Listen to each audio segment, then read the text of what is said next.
9 o'clock. Yeah. Yeah.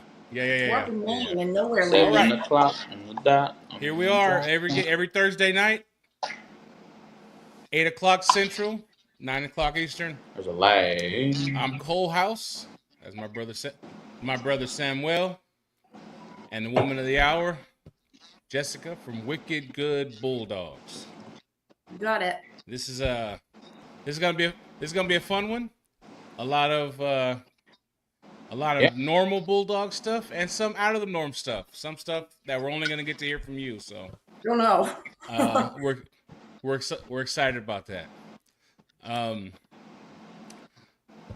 Let's see. No, that's it. Yeah, that is it. All right, so we'll start where we always start, at the beginning. How did your bulldog journey start? What got you into them? Yeah, so did you say it again? Said, how did your bulldog journey start? What got you into the breed? And oh, you froze up. Yeah, so I grew up on a farm and had a lot of, surrounded by a lot of animals. And my dad had Australian Shepherds and some German Shepherds.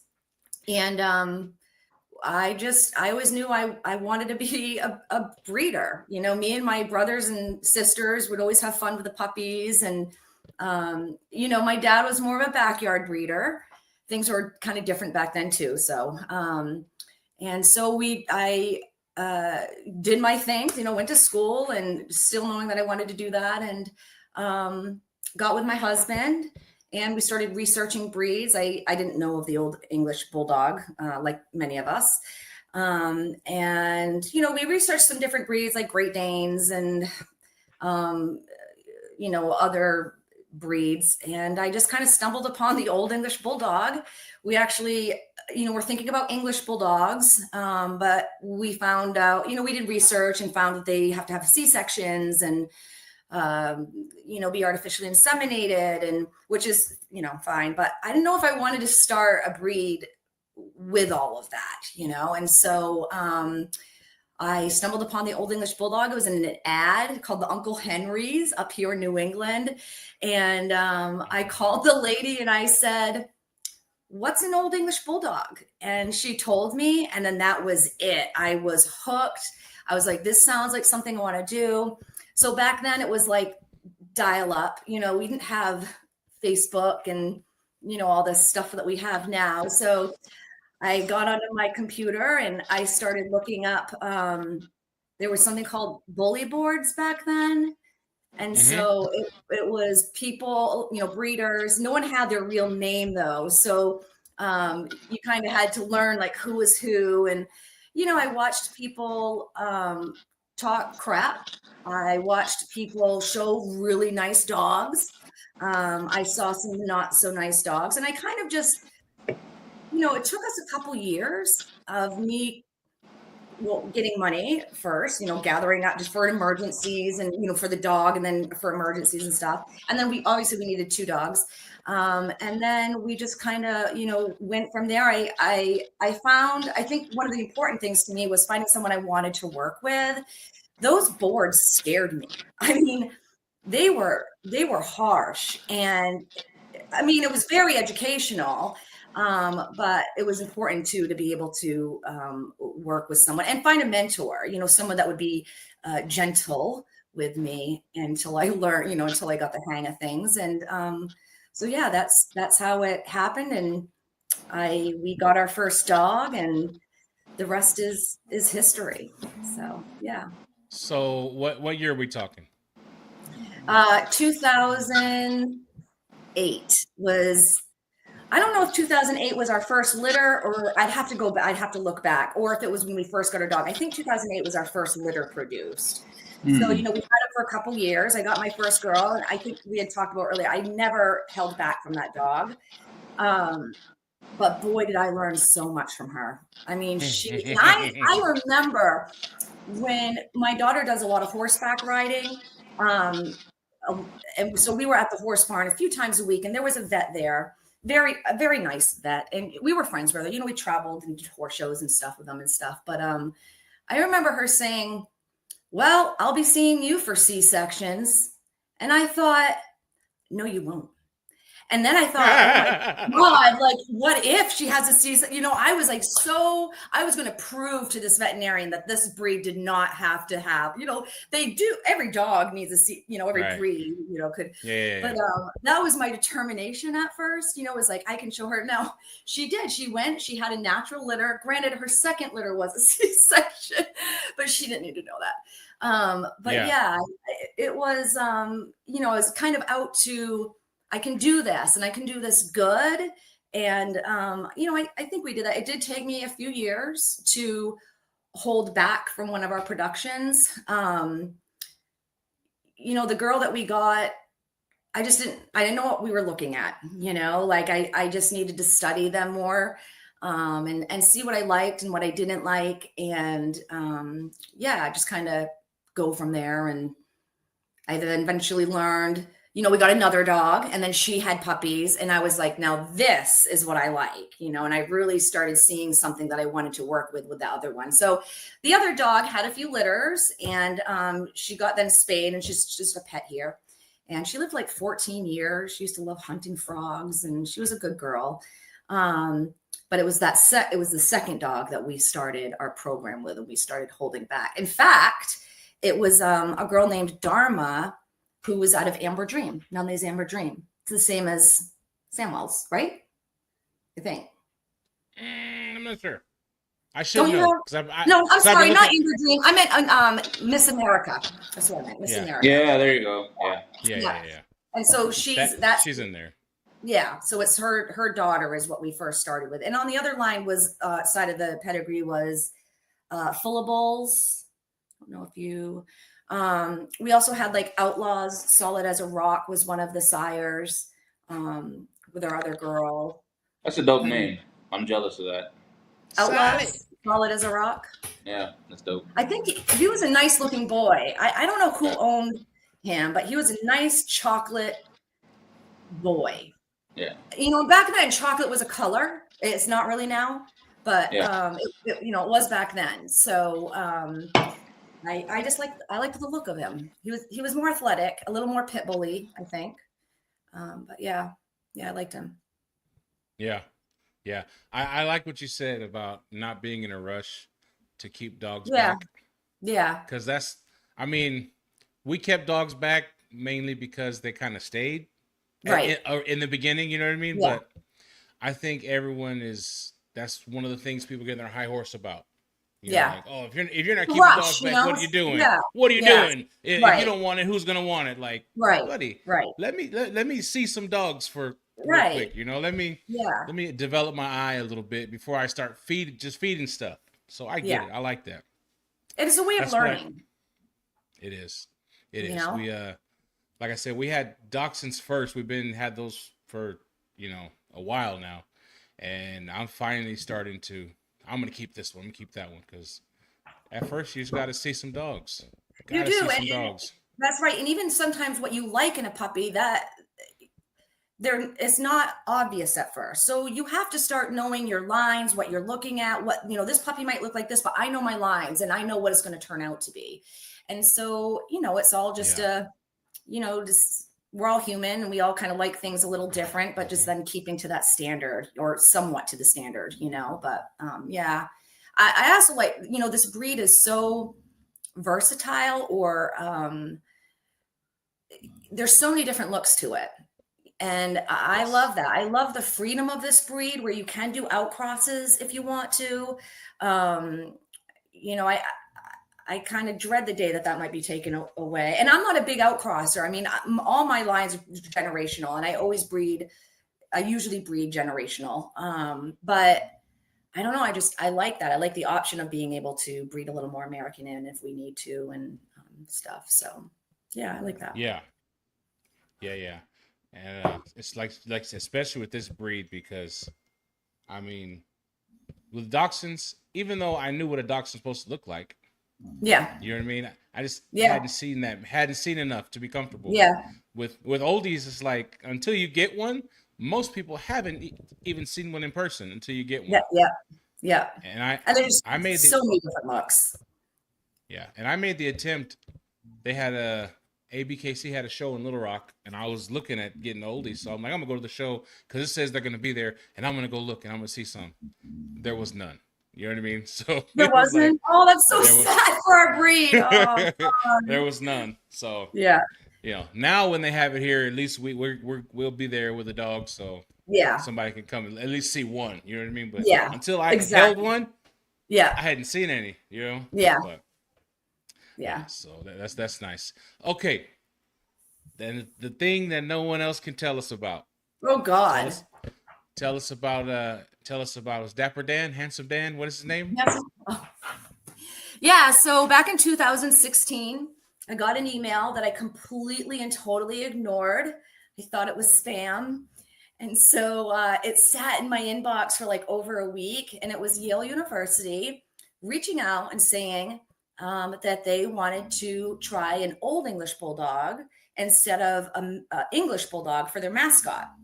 So it was the first time that they had, gone from the English and looking at another type of bulldog, one that's a little more athletic, a little more healthy. And so I was talking to one of my breeder friends, Joe from Double Take Bulldogs here in Massachusetts. He doesn't breed anymore, but he's such a smart guy. He was my mentor. And he said, I remember I was out in the woods. I was on a pack walk. I had like 6 dogs out there with me. And he said, hey, I got this email. And I thought, oh my God, maybe it's not spam and maybe I should answer this.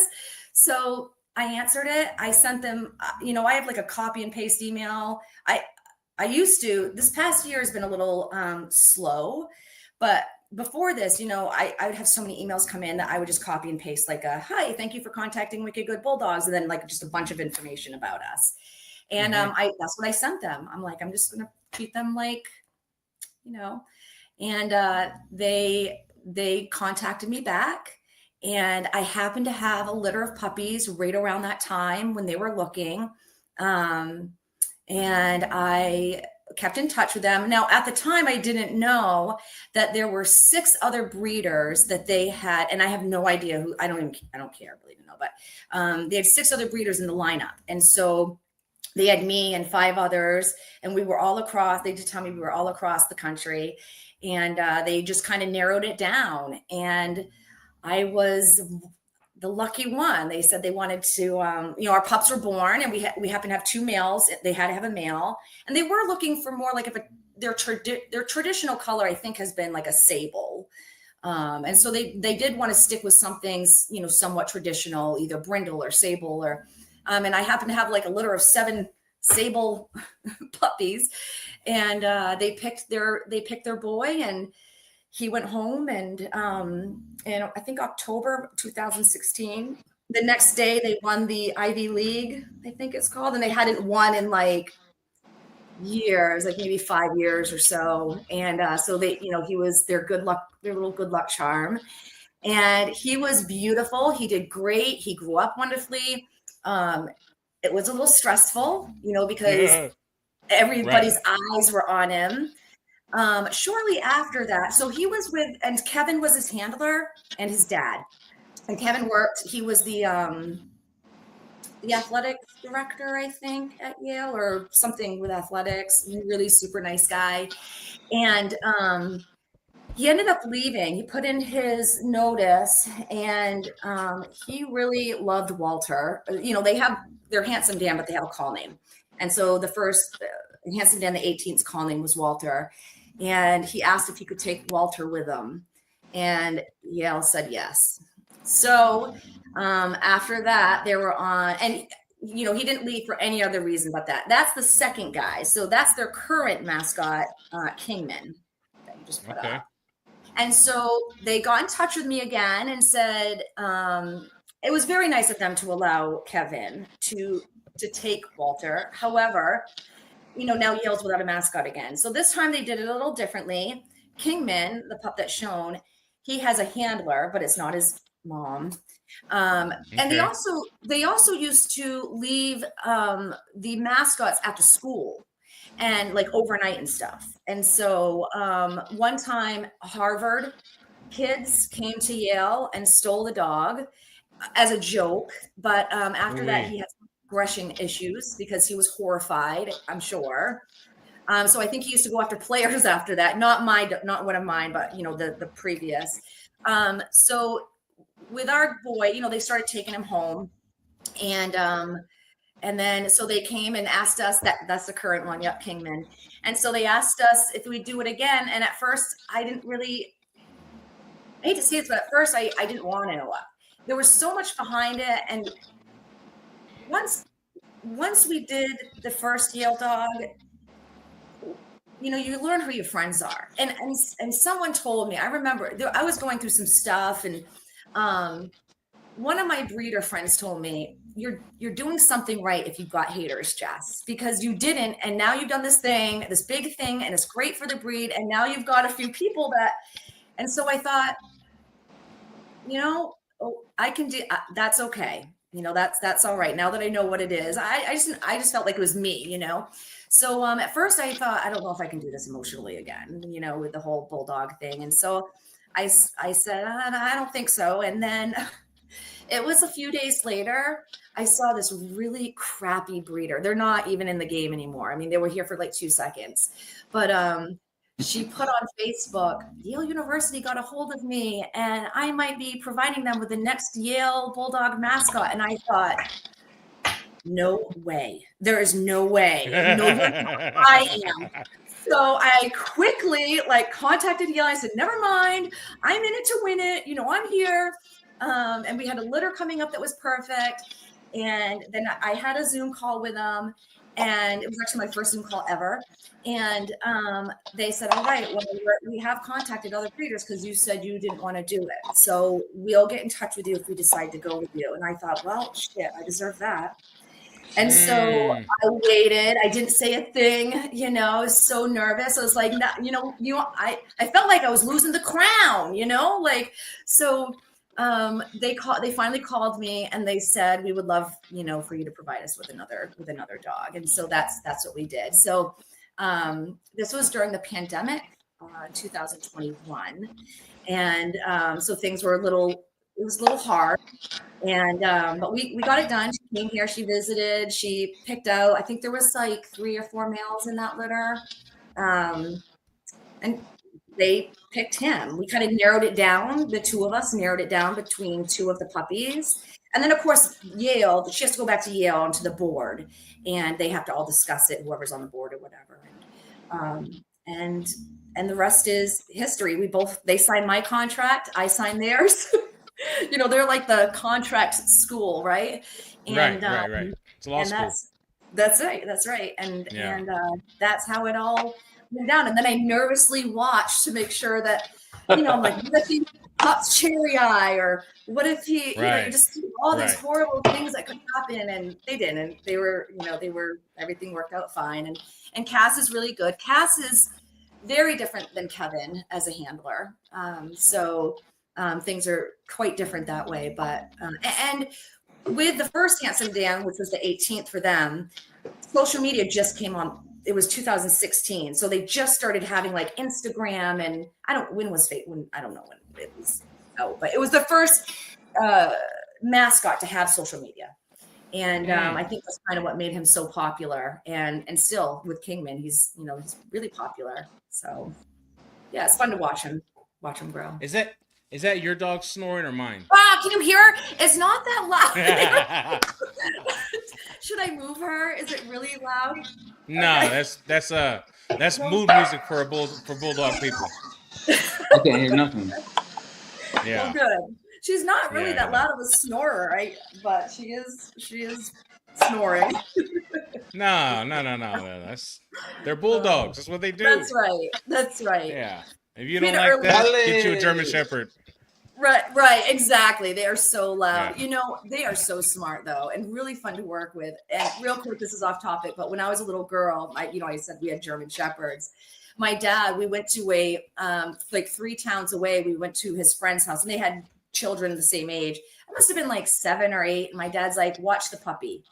And so she was maybe 5 or 6 months old, and we watched her, but not really. And he came out. It's time to go. Where's Mally? And I'm like, I don't know where the puppy is, and she was gone. We looked for hours. She was totally gone. And then about 10 days later, we were outside in our yard, and that 5-month-old dog showed up to our house. She found her way home. Just a few coyote scratches and, but I just don't see my bulldogs doing that, but you never know. Maybe jumping in the car with a stranger with treats. Yeah, that's exactly how they'll get lost. Yeah. That's right. Yeah. We had a German Shepherd too named Mikey. Yeah. And we lived in the house behind the church we went to for a little bit. Yeah. And after church, we go back home and Mikey's outside going bananas, right? Yeah. Mikey's going off. So loud. Their bark is so piercing. Dad opened the door, let him in, and a crackhead jumped out the front window. Nuh-uh. Oh yeah. Oh yeah. That is such a German Shepherd, though. Like they're just crazy. Was this before me?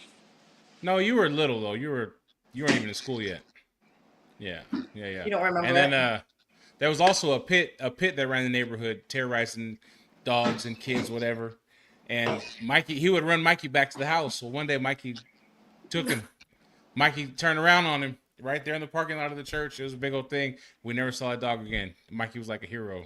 Really? Yeah. We had a rooster that used to chase my sister onto the school bus in the mornings. It's not a dog, but it was close. Yeah. Oh, that was great. Yeah, they're good dogs though. So they are good dogs. Tell us a little bit about some of the other stuff you've done with your program. That's really cool stuff. Yeah, we've done a few things. So, kind of a lot of it happened during the pandemic. We supplied Make-A-Wish Foundation in Vermont with a puppy. There was a little girl named Rosalind, and I can't remember the disease or what her illness was, but she did go into remission. In fact, the lady that we talked to said most of the kids nowadays in Make-A-Wish do recover because we have more of a handle on diseases in children nowadays than we used to. But still, they do the wishes still. And she asked her parents for a dog. I don't know if she asked for a dog or a bulldog specifically, but I don't know. I can't remember how they found me, but they did. And actually, back to the Yale University, Yale found me from the IOEBA website because my kennels were okay. All right, yeah, so that's how they found me. Yeah. So I need to start registering my dogs back with them again. But they found me, and we had a litter, and we named the litter after her. They got some good stuff coming up. It's gonna be fun. The IOEBA. Yeah. Can you hear me? What happened? Something cut out. I'm there. I'm here. I hear you. Yeah. Okay, good. You cut out for a second though. Yeah, I could tell. You said you named the litter, and that was last. Yeah, so I named the litter after Flowers for Rosalind, and so the pups were named. We name our puppies. I know some people don't, but we do. Every litter of ours has a theme, and we named it Flowers for Rosalind, and they picked their puppy. We did everything through Zoom calls or whatever, FaceTime. And we met them actually at a cemetery, I think in Connecticut, if I remember correctly. And we all had our little masks on and stuff. And she then went into recovery or remission. And the dog's doing good and still with her. So that was, a few years ago, 3-4 years ago now. And then Burt's Bees has a couple dogs from us. So the founder of, or I don't want to say founder, the owner of Burt's Bees, who's now, so Burt's Bees was a Maine company originally, but now they're owned by a family in North Carolina or South Carolina, maybe South Carolina, same difference. And they got in touch with me, and once again, I can't remember how they found me, but they did. And they got a little girl from us, and then a couple years later they came back and got a boy from us. So they've got a couple dogs from us, and they send me really they send me lots of Burt's Bees stuff, so I love that. I'll always take free Burt's Bees, anything. But I mean, if you're listening, I'm just saying, right. Some more like that stuff. But yeah, so and they're really sweet, good family. Yeah. And we had the puppy shipped there, and I think Chris from Bully in the Bag did it. We've been using him for quite a while now, so yeah. Okay. Yeah. All right. So now we'll get to dorky dog breeding stuff. Okay. Yeah. I think so tell us a little bit about your dogs. What makes a wicked good bulldog? Wicked good. Like what makes them special, different? What's your philosophy? So I don't know if it makes them special or different. So how we do things here is we are a little different where we run our dogs a lot out in the woods. We're surrounded by like 100 acres. Our days, all day, every day is dogs. And so, and I do learn my dog's weaknesses, out in the woods. Sometimes I have to pay for it at the vets. But it shows me the weaknesses in our dogs and their strengths. Everything from physically to their mind, and their stupid little quirks that some of them can have. It also shows restraint, control. When I'm out there, I have to, I have 6 dogs and they're running out in the woods, and there's bobcats and deer and coyotes. And so once in a while I do put electric collars on them to be able to tap them back to me. I call them my go-go gadget arms. And so every day, all day, when we wake up, and I'm sure so many other breeders are like this, it is dogs. I get up, I get a cup of coffee. That's my girl Sarah. So that's actually Handsome Dan's mom. Okay. The current Handsome Dan, Sarah. And so, and this is actually us on a trail out in the woods. It's their favorite place to go. I try to have a good balance of, in my program, I do have what maybe some breeders will look at as, I've heard them referred to as like gazelles, or, a little more athletic, a little longer in the back. I like my girls to have a little bit of a longer back. I don't necessarily love it in a stud. But if I've ever had a problem with one of my girls whelping, it's been those shorter back bitches. And I don't know, there's just something about those longer girl. I don't know if nobody likes those. Yeah, that's right. But they whelp so well. And so if I match them up correctly, and they're not like, they don't have like pointer noses, they're not snipey. They can, and I don't care how well you breed a dog. When you get more of that pushed in face and you get a little more bully, they're going to be more bulldog, and they might not have the best breathing or as good of breathing, as some of your other dogs can have.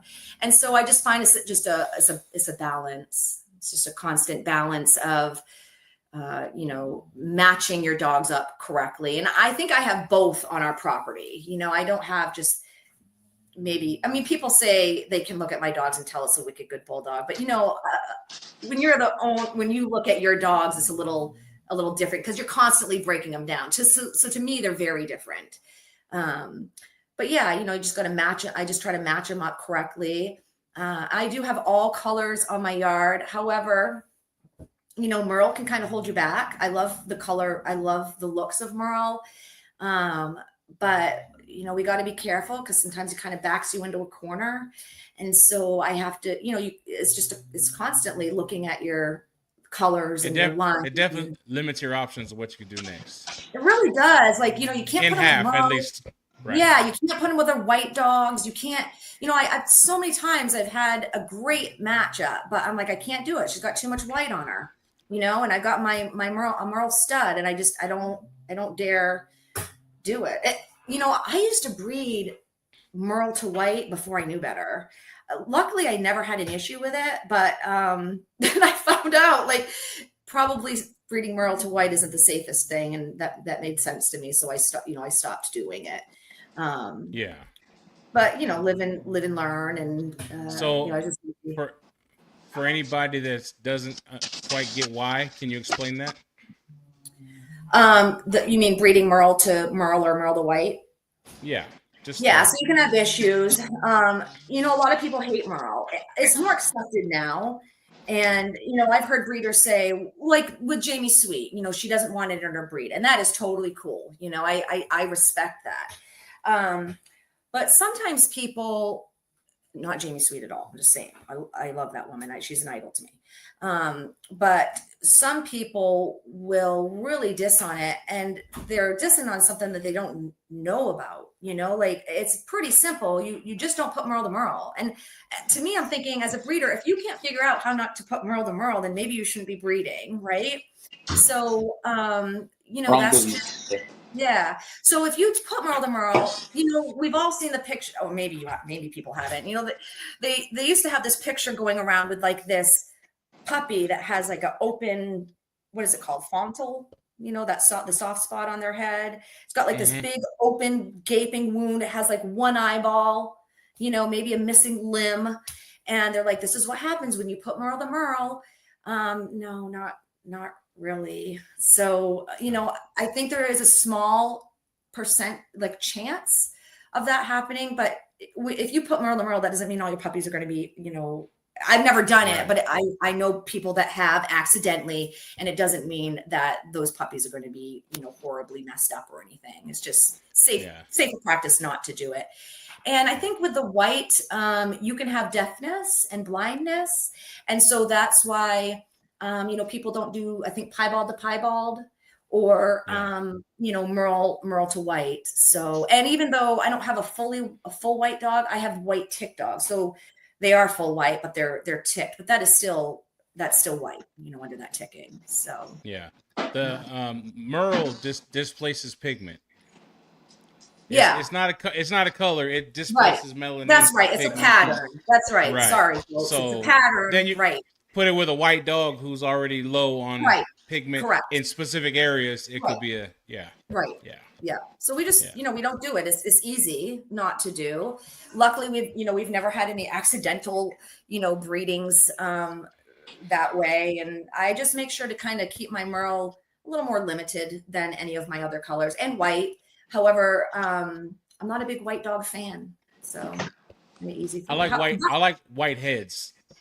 Yes. I don't mind a flashy head, but I like some color on it. Like, that half mask but my boy Johnny, he's all white. He's the boy that you advertise this with. Oh yeah. I'm trying to find him. I mean, I love him too dearly, but he's an all white dog. But then I'll go and I'll have like white puppy, tick. So a lot of times ticking doesn't show up until later. Right. So they're kind of like Dalmatians where they're born white and then the ticking will come in. And I had a litter between my two white ticked dogs. One was actually, that's her right there. Bonnie is one of them, but she was a puppy then. And, all the puppies were born white and everybody backed out. They're like, we don't want white dogs. We don't want them. I'm like, okay. But they all want tick dogs. They missed out. That's right. But then those puppies started putting on color and they were like, wow. And everybody signed up for the next, white ticked litter. So, I have a dachshund. Those folks that love white, like they, once in a while you'll have someone that says, I want an all white dog. Yeah. And so that's always nice because I kind of worry about the white dogs when they come out. I'm like, they'll be last picked. I just know it. So it kind of makes me feel bad. But they're flashy. They're beautiful dogs. Yeah. Got a question here for you. Jessica says Quiet. What? Sorry. Jessica says, so you should not breed pied to ticked? ? You can. I think ticked to pied is fine. Yeah. And ticking too is ticking is present melanin, is present coloring. So that's going to help you avoid all the other things. Exactly. And the heavier tick, the better, right? So and the other thing about ticked is just like a fun fact is one of the parents so with Merle, one of the parents has to be Merle for your puppy to pass Merle. It can't be generations down the road, you get a Merle puppy from 2 non-Merle dogs. Either that or your dog's a ghost Merle, you just don't know it. And ticking's the same way. So it's a 1 generation gene. So red dogs hide it. What do? Great. The Merle, red dogs hide it. Red dogs totally. Hide it. A lot, yes.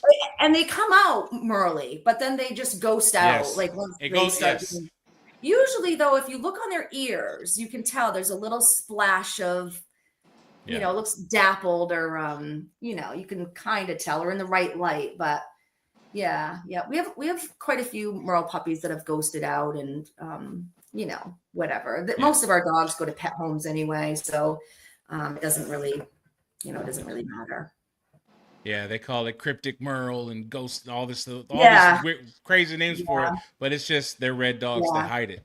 That's right. But when they're puppies, you see it plain as the sun. You just got don't ignore it. That's don't ignore it. Don't think you're tripping. Oh no, that's exactly what that is. Yeah, and it's gonna go away. Exactly. And all you have to do is, if you're selling to breeders, even if you're not sure, just DNA test the puppy. It's pretty simple. And all our pups all of our dogs, we DNA test all of them. I know it's not a win all, it's not all the tests, but it's something little that we can do. And for me, I like seeing what our dogs carry for color. But I also like seeing what they carry for, the diseases and stuff that they can do. The health checks, easy to breed stuff out, nowadays. So, and there's other stuff that I don't, that's my boy Kodak. Who is that comes up that I don't worry about. His name's Kodak. He actually passed away, pretty tragically, actually. But that's actually Johnny's offspring. He's pretty.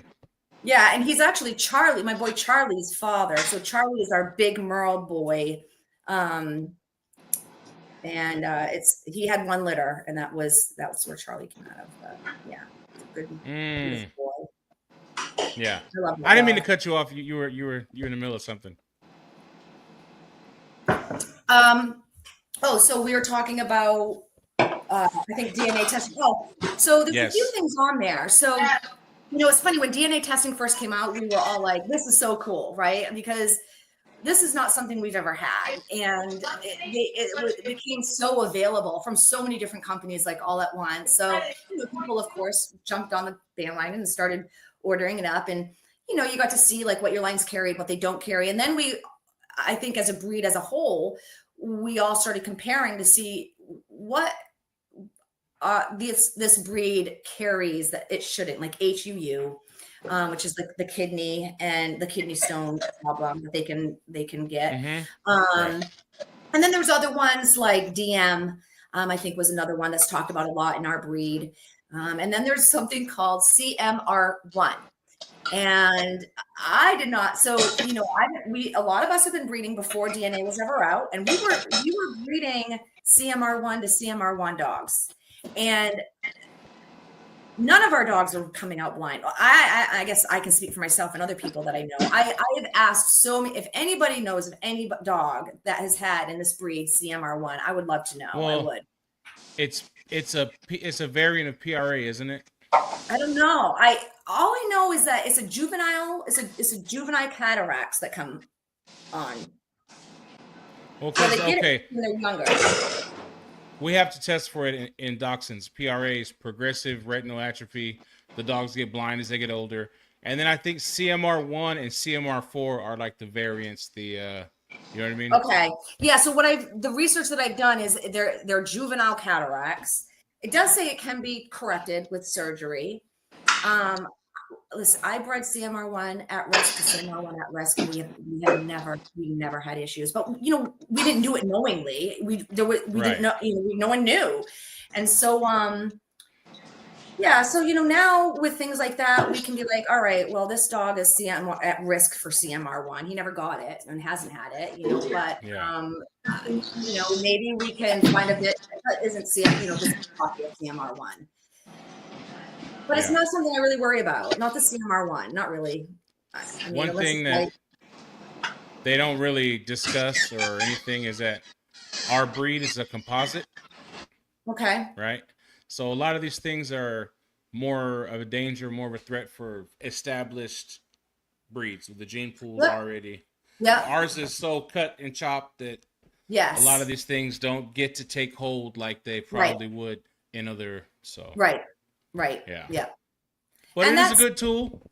It is a very good tool. It is, and it's it's fun to see like what your dog carries or know what they can, or you can kind of see what they're gonna have for puppies a little ahead of time, and just try to breed things out like that. So luckily we haven't had any HUU or really any. It was just CMR1 we had in our lines, and we worked to breed that out and go from there. I feel like every time I get a clear, I'll send in the test and be like, you're clear. But then like 2 years later, they found like 30 more markers. And then HU's only the past like 3 years, I think. Yeah. So my boy Tundra was genetically 100% clear, but I'm sure if you did it now, he's passed now from old age. He wouldn't be, because there's so many more things that they test for now than when they first came out. But still then too, it's a good tool to use, but it's not by any means, complete health testing. Yeah. I have a little bit of like laboratory kind of background. Not in DNA, just in general, handling samples and doing tests, things like that. And there's a lot of ways that somebody can, I don't want to say mess up, but do something, leave something out, sitting out too long, and it changes the results a little bit. And as good a tool as these things are, it's unchecked. Who checks their work? Yeah, exactly. Because we don't know. I do know Embark. I actually have a few right here that we're going to be sending in soon. I've heard Embark has a lot of, I don't want to say issues, but some breeders have had some issues with them. They've tested their dog and they're like, wait a minute, there's no way this dog can carry this or actually even be this, and then they'll, and they usually, I think they do right by it, but they're still human, it's science, but they're still humans, doing that science. And it's all new science. That's right. Yeah, that's right. So, yeah. And I've never had to explain this stuff to an oldie buyer. Yeah. They ask to see it, and this is kind of it. But like with my dachshunds, I've had to explain it because they all pretty much all test IVDD. Yeah. It's for their spine, their back, yeah. whatever. Yeah, they get like paralyzed, right? Yeah, I said, but it's in all of them. You got to hustle really, really, really, really hard to find two dogs that none of them that don't carry. Yeah. And I tell them all the time, the best you can do for your dog is keep the weight off. Yeah. You know what I mean? If you can avoid them jumping on and off the tall stuff, do that. But, I mean, we put steps on our couches and stuff like that. Them dogs, they jump anyway. Yeah. It's some breeds. I think I've heard James. What's his name? Chopin or he's Frenchies. Love my. Yep. I think he has said in the Frenchies, which I found interesting, that most of them or a lot of them can carry DM, but it does not affect the Frenchie at all. And so he's explained that a couple times how people will start poo-pooing on the DM and then realize I guess they don't get it or show symptoms or whatever. So it's a tool. No, there's no one thing. Like I was talking to a guy the other day about progesterone testing. Yeah. Or was it you I was talking to? Maybe it might have been you. Maybe. About how it's it's not just one thing. It's not just that number. Yeah, it's it was that me. number with all the other signs, Mm-hmm. And it's the same thing with this stuff. If you take one bit of information and bank everything on it and ignore everything else, you're not doing yourself any favors. Or we did natural breedings here, or natural, but like natural's the wrong word. I just got my progesterone machine like a year and a half ago, right? And so before we did that, had got the machine, we just went by, a lot of different things, like the color of our dog's blood, how our males are acting with her, how she's acting. Is she flagging? Is she being a hussy? Is she backing? All the signs of them. Then I went and got a progesterone machine. I'm like, this is great. I can just look at the numbers and then just put them together or, then a magical. And I missed a breeding. The first time I used my progesterone machine, I missed the breeding. I was like, you're kidding me. So, and I rarely miss some, rarely. And I thought, what are the chances? And then I started learning about the LH search. And, it's not always about the numbers. You got to look for that LH search too. And then, take the numbers into play. And so I thought, okay, I'm going to do this again. And God bless that dog. I must have drawn her blood 100 times. I was like, I am not missing this. I just wanted to learn, and she bless her heart. But and then, it went a little better after that. But I still cannot 100% trust my machine. Not if and I don't think you should. Yeah. I don't think you should. You should trust the machine with the rest of the evidence. Right. Exactly. Yeah. And it has helped. Like, so the last litter that we had, our girl came into heat and I was obviously going to breed her, and I took her the test and it was showing that she wasn't even close to being ready. And I'm like, but she's on day 9. It's day 9, like day 9, 10. Like, what the heck? We always breed, roughly around there. And so I was like, I'm going to listen to the machine. And, she was still bleeding pretty heavy. And, I had a younger male that I was going to put her with. It was his first heat litter. And, he thinks everything's ready all the time, from day 1 to when he doesn't know any better yet. He hasn't been snapped by that girl yet. And, so, the test showed us that she wasn't ready. I ended up breeding her. It showed that she was finally ready on day 25 of testing of her from the first day that she bled to when we ended up breeding her. And I was still not, she got pregnant. She had 7 puppies, and, the rest was, and she actually, tied with our boy Finn. And that was it. It was so cold out. I was out like in the oh my God, it was so cold. It was in the middle of the winter. Maine gets like really cold in the winter. And I thought these babies are going to freeze. I don't even know how they're going to make it. But they did fine. They did good. And we warmed up, and everything went good. But I definitely wouldn't, without the machine, I never would have, there's no way I would have bred a dog on day 25. There's just not. I would have bred them earlier, whether they looked ready or not. And then, missed it and been scratching my head. Like, geez, I bred her. Wondering where it all went wrong. Yeah. Like 4 or 5 times. Why didn't she take? So, but now I know. So yeah, it is. It's everything together, that you're kind of using. Yeah, it really is. Yeah, it really is. Yeah. Trying to keep these dogs up here. Is that called a split heat? I don't think it was, because I think a split heat is like when they actually go out of heat, and that's Johnny. That's my boy John. Mm-hmm. He's getting up there in age. It's really making my heart sad. The other thing we do here too is a lot of our dogs stay. I totally fail as a breeder when it comes to placing my dogs, out with the old and with the new. You can breed more, you can have more puppies, you can sustain your kennel better. But geez, like our dog, I just love our dog. I just love them so much. I will place a dog, if it's a youngster and I'm like, I'm not bringing this dog. I don't like that it's turning out, or something's up with it, or, whatever. I place those dogs. But once they do their duty here, I just, they form friendships with other dogs, and they bought their kibble, huh? That's right. They've paid for their kibble. And so they've earned a spot at the dinner table with us. And so a lot of times they just stay here. Also, there's been a few times, no one takes care of our dogs like we do. No one takes care of your dogs like you do, and no one takes care of our dogs like we do. And I've only found a couple really, really great pet homes for my retired dogs. I've also had some headaches with people. I've ended up getting the dogs back and wishing that I had never even tried to place them. And so I don't know. With my boys, it's easy because they produce up until, pretty old. Right. But with my girls too, my husband's coming in, and I hope my dog doesn't bark at him.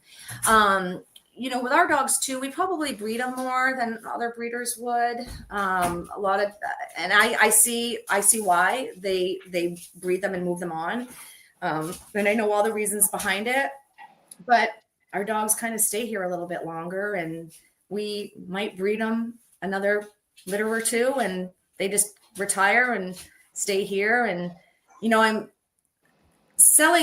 holding a pup back from a breeding is great. And having a reason to do that breeding obviously is important. But we also have a lot of pet families that want puppies. And so if I have a good bitch and a really good male, or several bitches, but that bitch, and I want to put her with a dog, I feel like it's a waste. Like if I'm only breeding her 2 or 3 times. So I do breed my dogs a little more, and some people can poo-poo on that, but knock on wood, I've never lost a dog from having a litter, because they were old, or I bred them one too many times, or, whatever. So, they just kind of stay here and earn the keep. And then we can, have puppies all over New England. Yeah. Well, people can poo-poo on whatever they choose. Yeah. I heard the one of the smartest things I ever heard was that left on her own, a bitch would have puppies twice a year. Yeah, she wouldn't skip each. She wouldn't whatever else until she was done. So Yeah, exactly. And people before the information about breeding your dogs back to back, there was always this every other heat you should breed them. And that's what we were all taught, for years. And now they came out with this, well, no, it's not bad for them. A pregnant uterus is a happy uterus in dogs. And so you can breed back to back. I've never bred a dog back to back to back to back to back, I think we've maybe done once or twice had back to back. Tell Boss Man, pull up a chair. Join us. I told you. Come on, pull up a chair. I'm good. Oh, she's being shy. She's the face of the thing. I'm not me. Pete and I, he does a lot. He is in the background all the time. He's my professional poop scooper.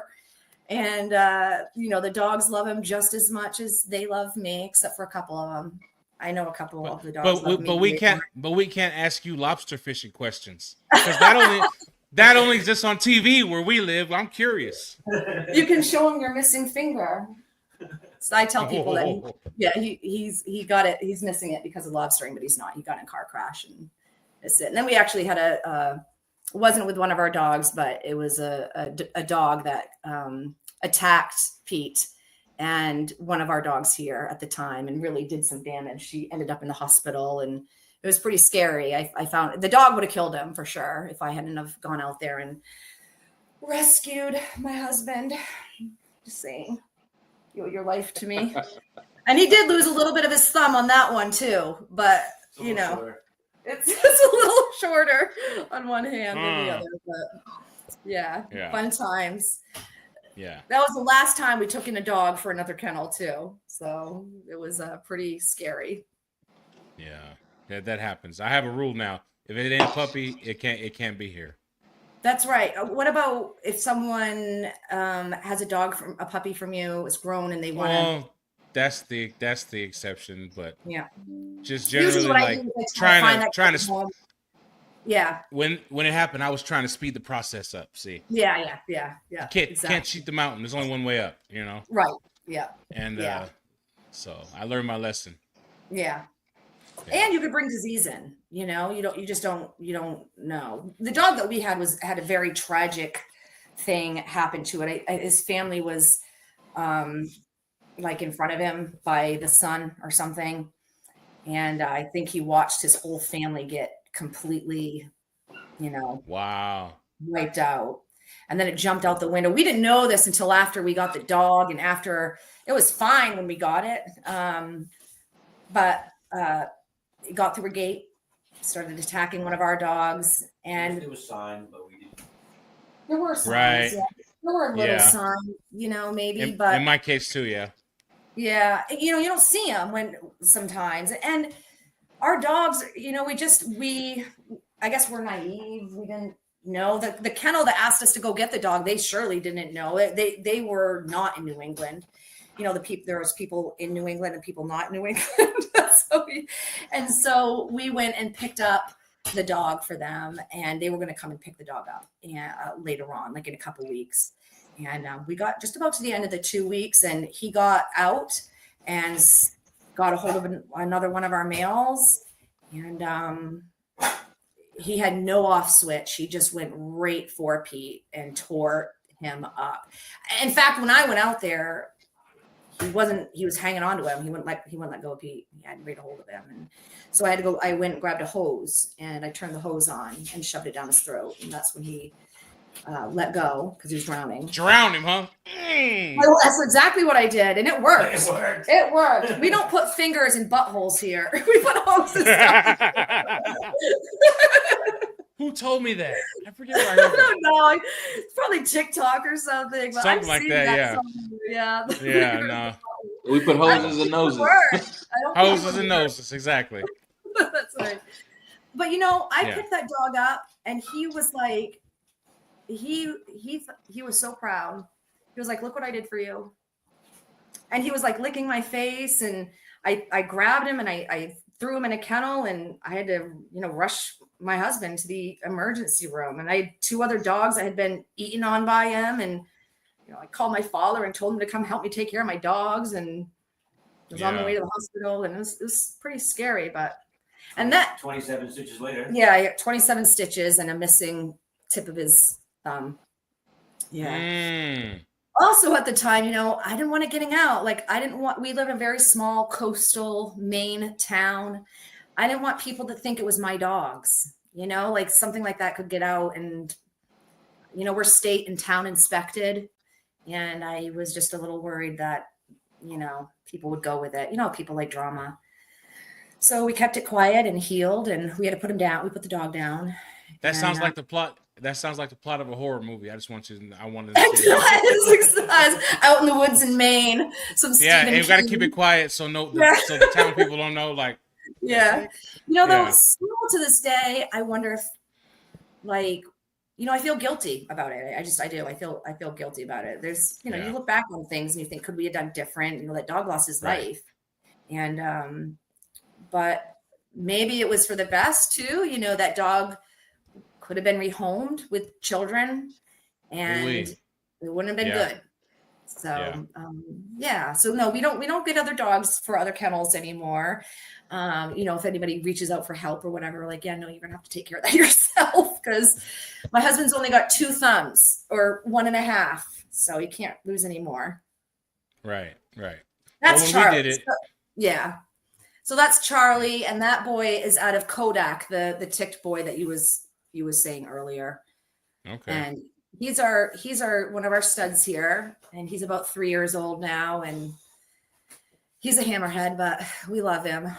He's a good boy.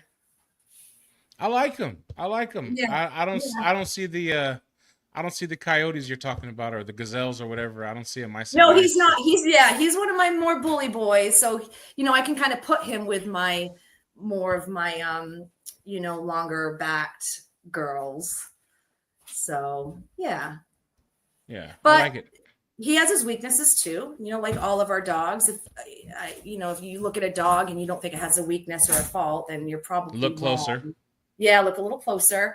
Or things that can be tweaked a little more here and there. And so, he is bully. He is not my best breather here. We've had some really hot summer though. It's been in the 90s and 100s here, and really. It's been such a hot summer. We hadn't had rain in over a month and a half. We're in a pretty bad drought here, and it's really bad. But I can't speak for everybody, but I didn't expect you to say 100 degrees up there. I know it's been crazy. It's been abnormally warm. That's our girl Reno. We haven't bred her yet, but she's coming up to be bred. So she's out of Johnny, and my girl Bonnie, and Bonnie is a Nunley's girl. And Johnny and Bonnie. Johnny and Bonnie. Yeah. So yeah, she's a good girl. She's a little different, she can be spooky a little bit, like spooked on things, and she's just a quieter girl. But she's still got courage. She still goes out there and we bomb through the woods and do our thing. I have one like that. She's not scared or anything like that. She just generally doesn't like to be messed with. That's right. And I do have a couple dogs like that. Like they are, like the girl that's in the room with me now, she is just so friendly with us. You would never think that she was a shy girl. But the very first litter we had with her, I thought, shit, how am I going to bring her? Like, she's not going to want to see anybody. She's a pandemic puppy. She was born in like 2019. And, she was, the first visitors she ever had were masked up, and completely she didn't like it much. So, but she's gotten better with age, she knows, and she still doesn't like the UPS guy or FedEx, but, in fact, I think she might even sneak a little, like border collies will sneak a nip in as soon as you turn around. That's that girl, but she never has or anything, but she doesn't like a lot of people. She likes her family and that's it. And that's all right. I never breed a dog that was aggressive with people. That's just something I would never ever do. Or I don't think I'd ever breed a dog that doesn't get along with any other dogs. Living in a pack, all of our dogs hate, and all our girls hate. They hate each other. They do. They're not friends, and none of our boys like each other. They'll be with each other up until adolescence. Like Charlie is fine with our boy Brayburn right now, but Brayburn's not even, he's like 10 months or so. Once they start lifting their leg, I'll see them start sizing each other up, and I'm like, our time is limited now. We're gonna have to start. They don't tell you when you're looking at the breed, you're considering it, you're mulling it over. They don't tell you about the same sex aggression. You find that out later. It's, I think I was watching, I was just telling my husband about this. I was watching one of your videos, and I think your son or someone let in one of your dachshunds and they got into a fight. And you just simply picked that dog up and walked out with it. And I thought, well, that's nice. I would love to be able to do that. Like the last dog fight we had here, I was like sick all day from it. It was, I had a broken shoulder and he had a broken shoulder at the time, and we were trying to haul these two bitches apart. And, one of our girls, she just bites and hangs on. She's like, nothing's going to happen. I've got her, and so she just hangs on to get her to let go. It's just, it's hard with puppy buyers. They're Hang on a second. Turn that phone back over, bro. Don't do that to me. What happened? I seen it. He made his square different. He's trying to mess with me. Why are you obsessed with squares? Watch. Maybe you should give him a circle. Hold on. Look at. See, his is different. Why are you? Why? Why does it matter, man? Some weird. Do you like how it makes your head look? Well, because there's two. Hold on. There's two that are the same size, right? The screen is in thirds, and his is just trickle over there. Like I don't have OCD. I apologize for it. I was just gonna say that would really bother someone with OCD or maybe autism or something. Whatever the opposite of OCD is, that's what I got. Yeah. All right. I can focus like this better, bro. All right. Carry on. I got ADHD. You know that. Yeah, but like I said, they don't tell you about the same sex stuff. They don't. And so so what I was saying was, our puppy buyers, a lot of them, they're like, they think it's Skittles and rainbows, and we're spending all day with puppies, and all of our dogs are running around, and a lot of times too, I'll take pictures and I'll put them up, and it'll be of a bunch of different dogs, so they assume all those dogs are together because I took a few pictures with my camera over the next few days or whatever, and I'm like, no, none of our dog. I mean, when you see us out in packs, it's usually an older dog and then a male and a female of any age, and then a youngster, maybe a youngster or two. But we could never have, I don't think, never say never. Once, occasionally we do. We do have a couple females here that's mom and daughter. And they're, we did get lucky. But we have less dogs in our first generation. So I think we just there was more of us to put into them. Once that we had 5 dogs then, and they would get into tiffs a little bit, but we could go out in the woods with them. And as long as they were busy and they were fine, you get to 16 dogs, they're just not gonna mesh. So these guys here, do they actually play poker in this picture, or is this just? Yeah. We teach our dogs to play poker, and right. That's They hadn't lit their cigars yet, but that's what they're asking for in the picture. Yeah. Where's our smoke? When they steal your food. Yes, they steal your food. In fact, today Finn brought his dog bowl up to the table. I was having some tea, and he placed it right on the table, like, feed me now. So, yeah. And we do have kennels here. We haven't really used them lately. We used to use them more, but my husband hurt his shoulder last winter, and it was just kind of easier for all of us to stay in. So we do crate and rotate all day because our dogs need to get out. I can't be sitting in a crate all day. So that's what we do. We just start crate and rotating and wake up, kind of do my thing, and then by noon or so, we start rotating them and letting them run around. So they come out of their crate, and we do have an invisible fence here. We've got how many acres do we have? Like 9, 10. And so we have about the invisible fence. Yeah. Love it. Oh my gosh, it's the best thing.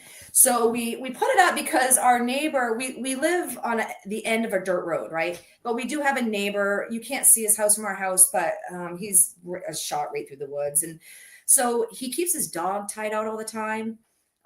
She goes in, but she's never off that. She's tied to his house. So she just so her dogs know that. And he gives her marrow bones. And so they will go and would steal her marrow bones. And she's tied up. She can't do anything. So they would go and be like, and then take her marrow bone and then run home with it. And Jerks. So our neighbor was eventually, after quite a few years, was like, I'm sick of your dogs coming up, beating up on my dog, taking her marrow bones, and then, running back to your house. So we put up the invisible fence. You got to keep your neighbors happy. This was our recent letter. And is there brindle in there? This yes. Yep. There's 2 brindles, 2 merles, and that ticked puppy on top is actually a puppy from another litter. We had 2 litters at once. So all those puppies are from the same litter, except for that ticked black and white girl on top. She's from a different litter. So let the record show that my brother doesn't like brindle puppies. Let the record show. Bro, every time we do this, you got to do that. Why? Why are you how you are? Can't help it. Why are you in a different size box? I gotta be different. Yeah. That's good. Yeah. I love do a podcast with your brother. It'll be fun. Right. Yeah. I love brindle too, but some people buyer beware. That's all. I like brindle. I don't like all colors of brindle, but I do like brindle. Yeah, it's got to be sharp. It's got to be a good color. Right. It's got to be a clearly defined pattern. I don't like just muddy looking stuff. Right. Yeah. Tiger stripes. It is very dominant. So you don't. This just comes back like generation after generation. So if you don't love brindle, there's Johnny. Yep, that's our boy John. And so he produces, he's ticked, but he produces, you can see he had a tick bite on his leg too. We have ticks here so bad. So he produces a lot of white, puppies with the ticking and stuff. So, yeah. He's nice. He is. He's a really nice big boy.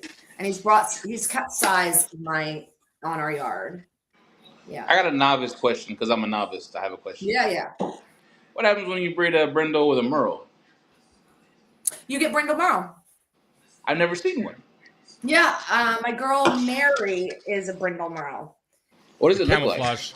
Camouflage. It is literally a mix of the 2. It's pretty cool looking. It looks more merly to me. Sometimes you can't even really tell until you start seeing them just right. But it's a good mix. Elvira's brindle. We got a brindle merle. But, some people don't like it because that merle can kind of, I don't know, mess things. kind of make things look a little more messy in there instead of splotchy, you know. So, and then you said you shouldn't breed pied to pie. Is that what you said? Yeah, pied to pied.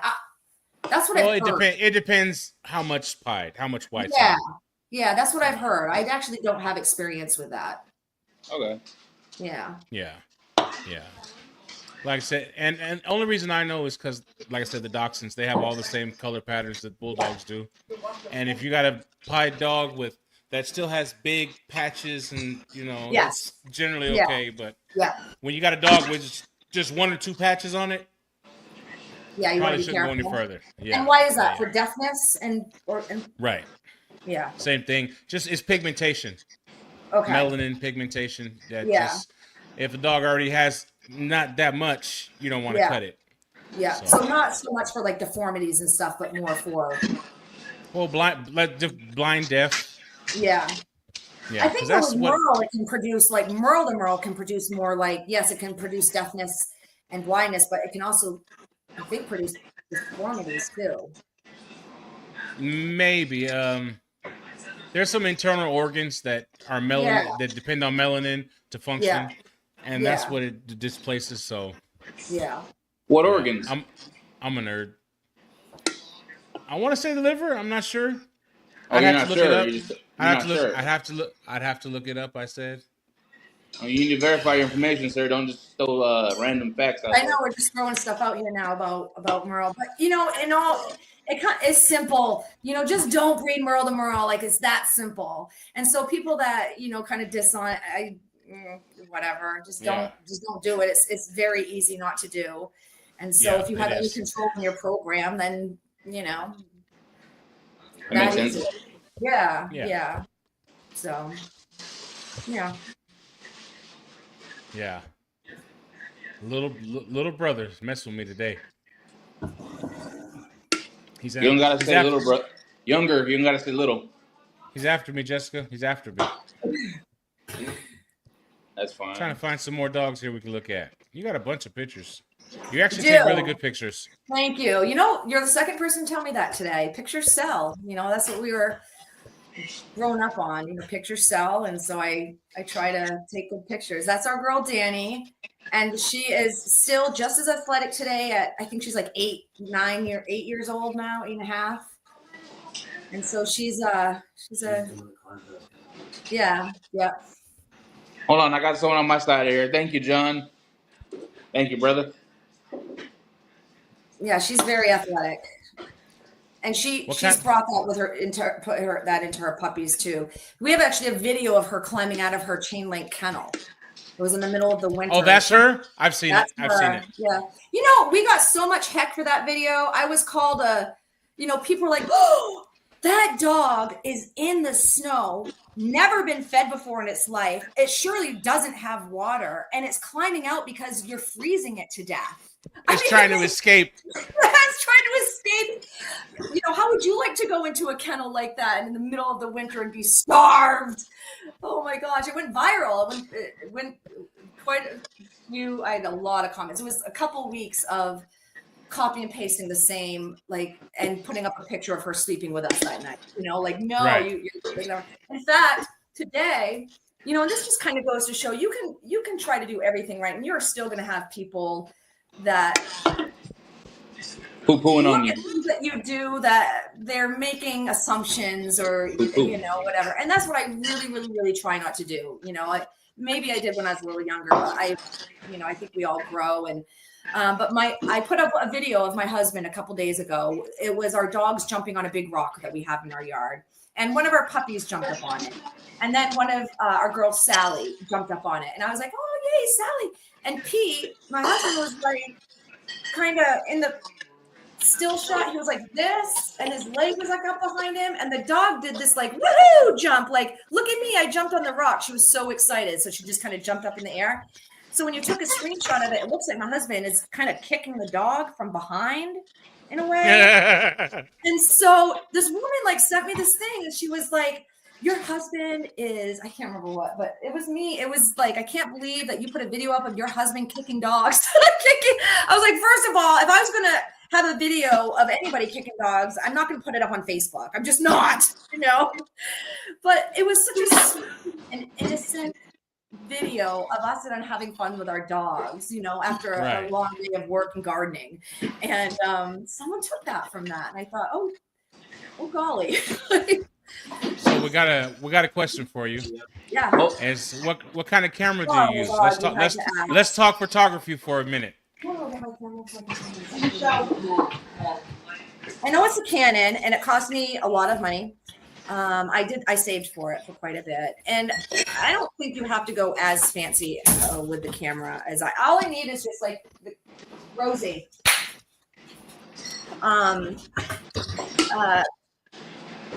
And you're going to spend more on the lenses than you are on the camera itself. The lenses they're just more.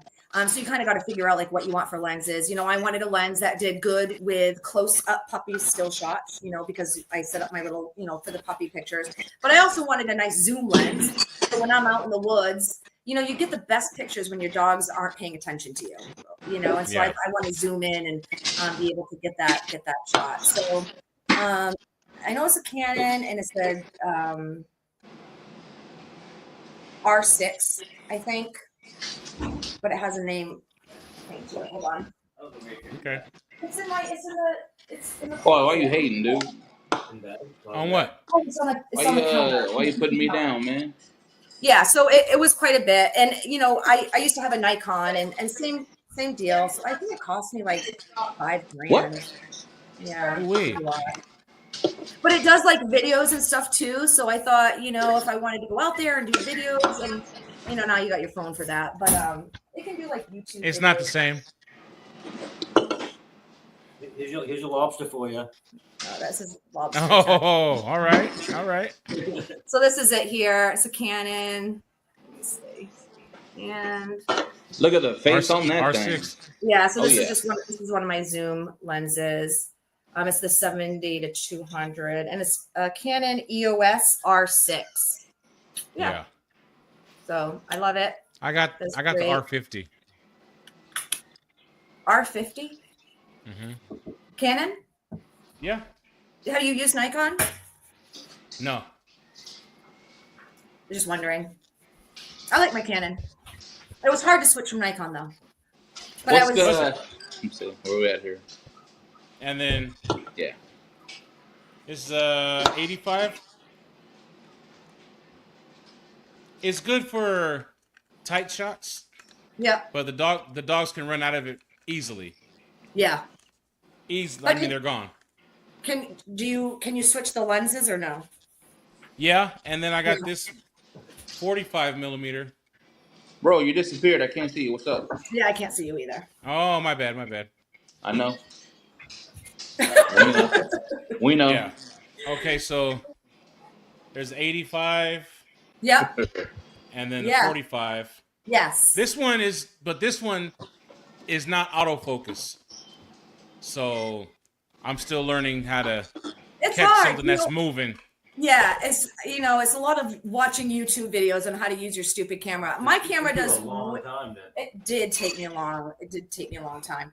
And then for a while, I couldn't figure out why all my pictures were coming out, you know, this weird color. And then I realized I had it on a blue setting, you know, that made everything blue. And, you know, so it takes a while to get your settings down. But once you learn how to use it, you're good to go.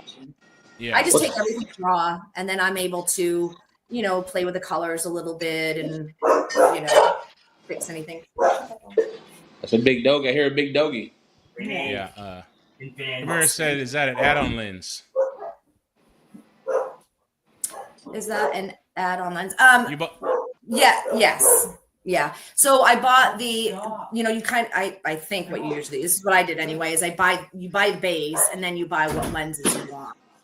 And I don't think mine came with a lens. Like I had to buy both of them. And so I don't know what my other lens is, but I think it's like a 50 or something similar to yours. You know, I can take it, you know, with the puppies, like right here where I have them set up, and that's what that lens is good for. But any other lens, you know, my zoom lenses are usually for the big dogs, or when the puppies are able to go outside and you can kind of sneak away if they don't run after you. And, then you can get shots that way too.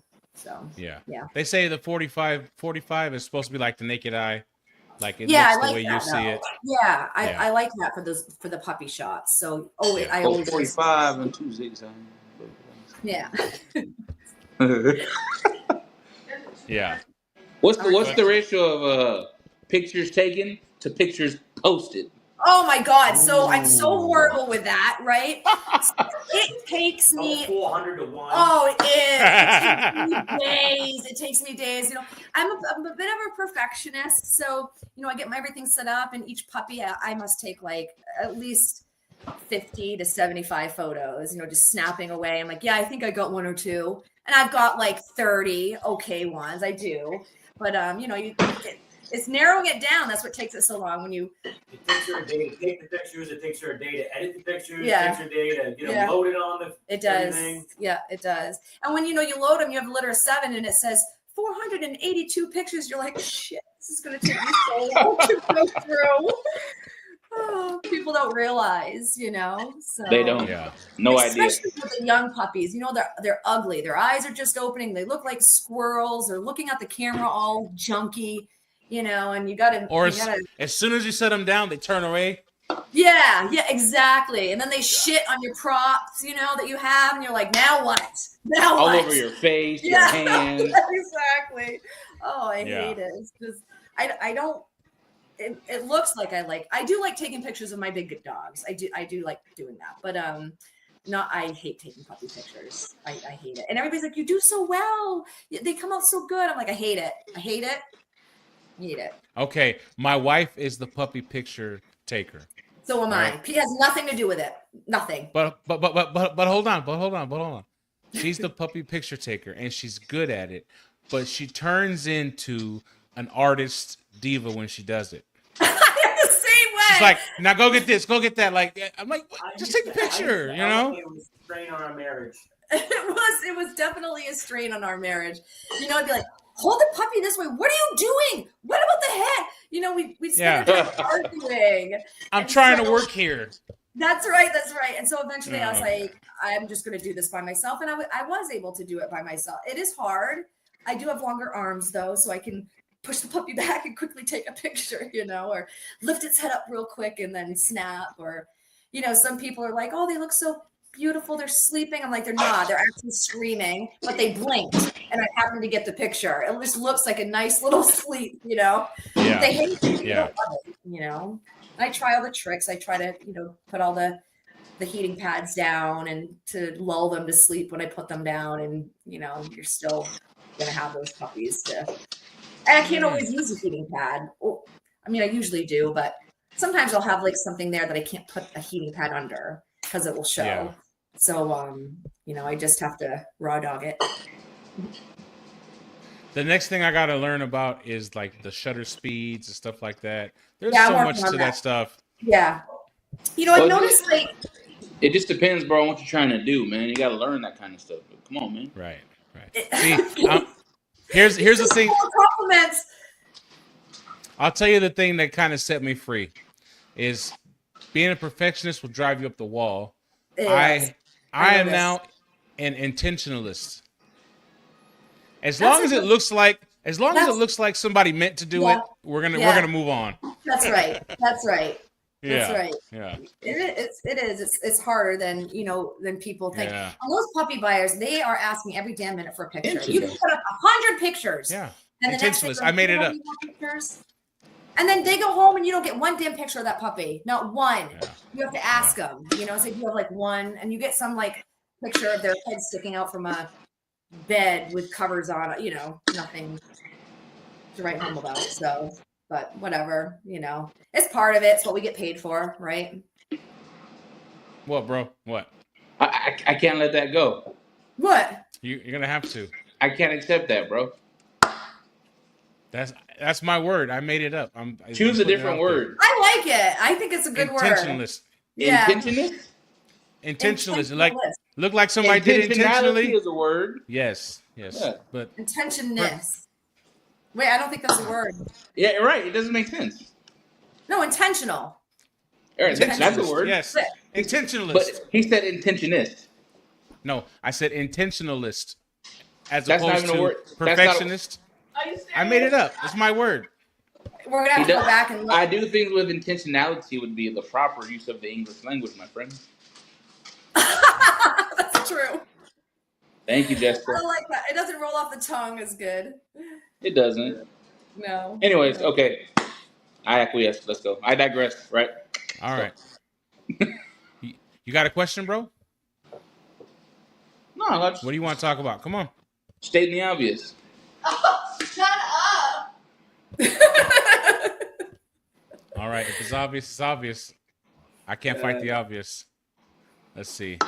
So tell us what's in store for Wicked Good Bulldogs. What you guys got coming up?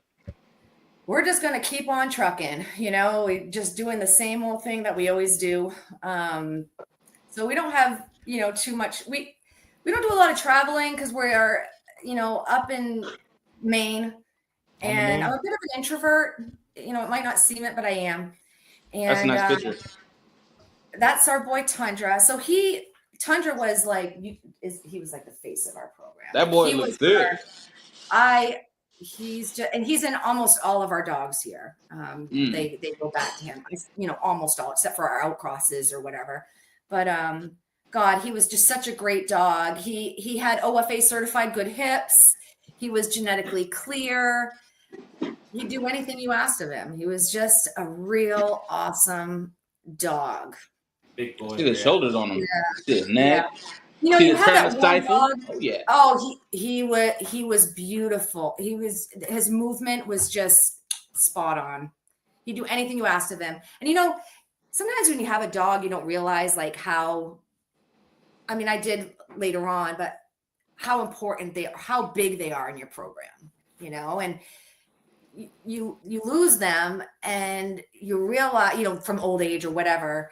And you start looking at pictures like this and looking back, and you think, God, I was so lucky, like I need that again, like, or I want that again. And, sometimes you just don't realize what you have while you have it, and he was just, I wish I had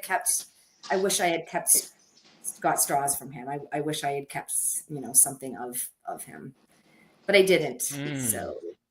Look at that. And he's a brindle. And he's a brindle. Yeah, he's a brindle. There it is. He's a high def brindle, though. Yeah. Well, and his mom was an Anderson's girl. No. Yeah, Susie. And his dad was a dog named Hefty that we used from Double Take Bulldogges in Massachusetts. So. And so he actually, yeah. How long does the snow stay on the ground there? You have a lot of snow pictures. Yeah, we do have a lot of snow pictures. Well, it usually starts snowing around Sometimes December. Yeah, sometimes December or so. So we do live on the coast of Maine, so it is a little different. We get a little more freezing rain here, which sucks because that's ice, which is the time that, a lot of time in the winter, if there's a lot of ice out there, I'm not putting my dogs out there to breed and tear their ACLs, so, and that's, we do have to work with the elements at our house. And whether it's 90 degree, I worry more about them in the heat, than I do in the winter, but the winter we still have to work on things. That's, so usually December until like March, April, it starts to melt. By the end of April, we're usually pretty good. And we can start our gardens and stuff. So a bit. I gotta ask the question. Yeah. Hang on. All right. I'm gonna do this every time. It's a doozy. Oh, God. Oh! Yeah. I got stuff to play with now. You hear it? What you do? You turn me on? Oh, stop. All right, go ahead, Ask bro. me a question. You're making me nervous. So you said you live in Maine, right? Yeah. In the woods? Yeah. Have you seen him? Ooh. Sasquatch? Yes, yeah. Exactly. Is that what you're asking about?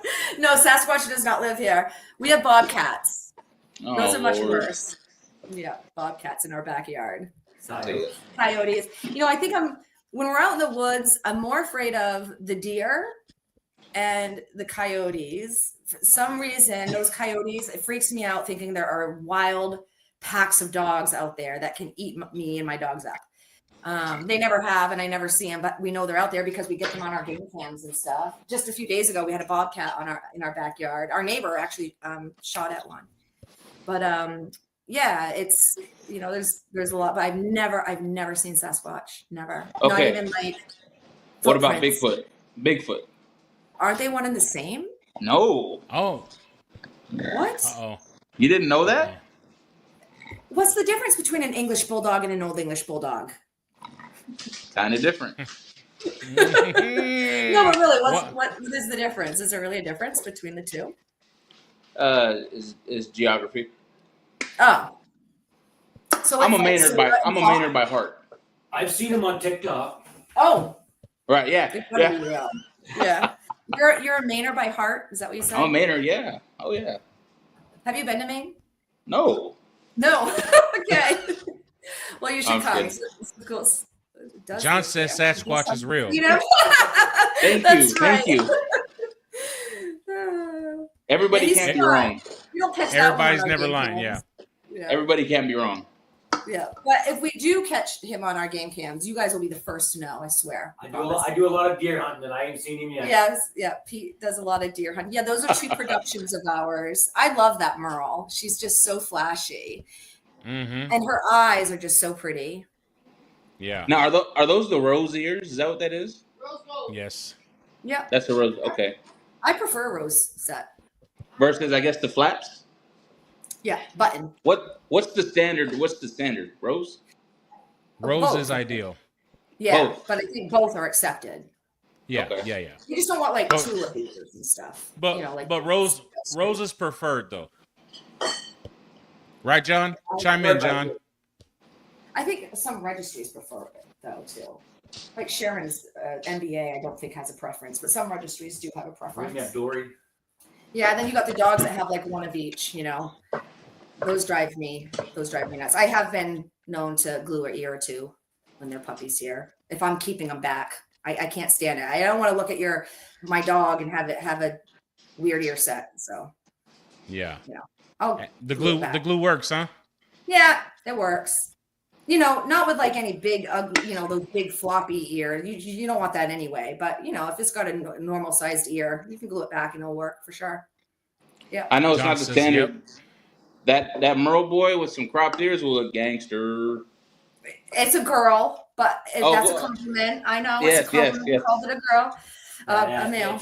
Yeah, she is. She's a nice girl. Those are the pictures that I get from families that got pups from us. And I think, dang, I messed up. Should have kept that one.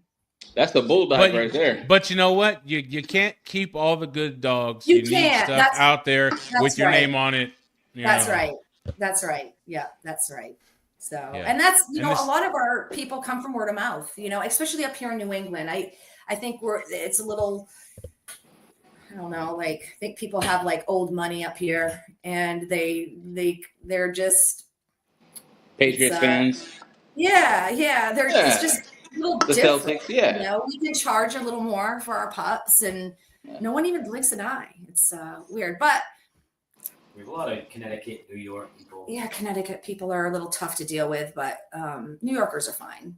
The Connecticut people can be a little tough.